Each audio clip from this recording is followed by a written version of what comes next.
देश को शर्मसार करने वाली आतंकी घटना जो घटी हुई है, उसके मद्देनज़र आज अरावली ज़िले के मोड़ासा तहसील के साथ साथ सभी तहसीलों के मुख्यालयों पर आज बंद का ऐलान किया गया था और जिसके चलते हुए व्यापारियों ने पूरी तरह से बाज़ार बंद रहे और सभी व्यापारी और भारत के नागरिकों का एक ही बात है कि इन आतंकवादियों को करारा जवाब दिया जाए और उनको ऐसी सज़ा दी जाए कि दोबारा ऐसी घटना भारत भर में नहीं, विश्व में कोई भी जगह पर न बने।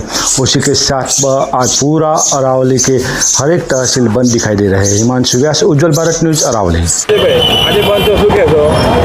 आज जे 3 દિવસ પહેલા જમ્મુ કાશ્મીરમાં પહેલગામમાં જે ઘટના ઘટી ઇસ્લામિક જેહાદીઓ દ્વારા, એમાં આજે મોડાસા નગરમાં હિન્દુ સમાજે, અન્ય સમાજે લારી ગલ્લા પાથાણાવાળાએ સ્વયંભૂ સ્વૈચ્છિક રીતે બંધ રાખીને એ ખરા અર્થમાં આજે શ્રદ્ધાંજલિ આપી છે। એટલે ગ્રામજનોનો હું ખૂબ ખૂબ આભાર માનું છું।